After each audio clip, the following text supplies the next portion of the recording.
Mr. Paul Janko and I are now at Mount Pleasant. We're getting ready to head out to Summersville, West Virginia in the plane to go on EAA Chapter 45 flying camping. Our first stop is going to be to Fairmont, West Virginia for some food. Then we're going to continue on to our destination. I think it's that way. All right, that's called pilotage. And that's all we have in this plane. So see you in the air.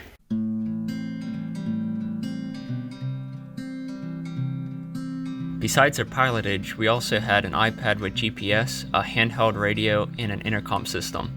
If you looked carefully, you would have noticed our ground speed was a stunning 54 knots, which is the equivalent of 62 miles an hour. This is due to the low performance of the plane combined with the headwind we were flying into. On the downwind leg of runway 23, you can see the retro DJ's Diner. The diner makes for a good rest stop because it's only a short walk from the airport and it's decorated like it's from the 50s. Our next leg included transitioning through a Class Delta airspace, which meant that we had to talk to ATC. While we were exiting the airspace, something unexpected happened during this transition. November 83588, you're departing my airspace to the southwest. Radar is not picking you up at all. I get an occasional primary target, but it's not reliable, and there's nothing at the moment. So frequency change is approved, and you have a good flight. All right, frequency change approved. Have a great day, and we appreciate those advisories. 83588. We're practically invisible. Clarksburg is a TRACON facility, which means that they have radar. We flew almost directly over the airport, and they reportedly only saw us pop up on the screen once. Does this mean that our rocket champs are good spy planes? After shooting a steep approach into Braxton County, we got fuel and visited the log cabin FBO.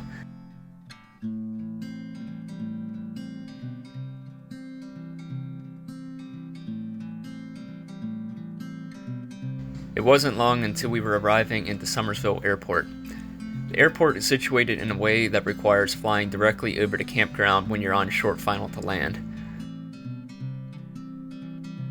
After we landed, we met up with the rest of the club members and set up camp for the night. The next morning, my friend Sean and I went sightseeing around the New River Gorge Bridge.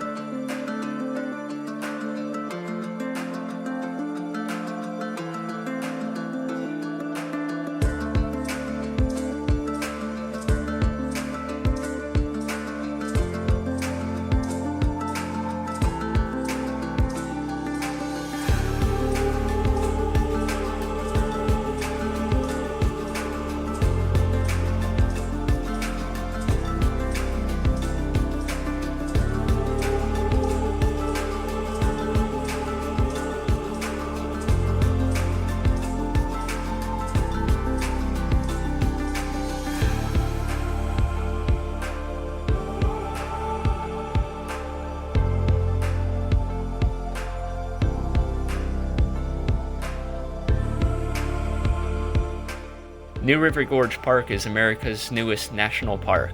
The valley is over 1,000 feet deep with rock faces exposing both shale and sandstone. After a brief stop at Richwood, we returned back to the campground to spend the rest of the day on the ground. Summersville is known for its large rock faces on the edges of the lake. This is what makes Summersville a cliff jumping hotspot.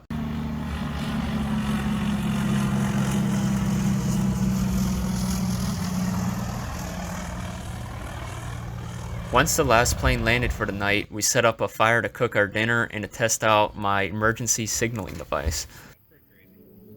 Yeah.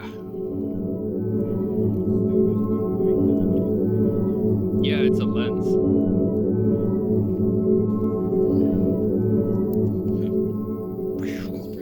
Yeah.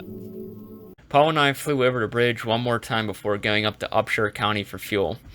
While Paul was fueling, I heard what rain on a champ sounds like for the first time. There was a few light rain showers along our route that helped us clean the plane off a little bit. After taking a few detours for sightseeing, we arrived safely back at Papa 45.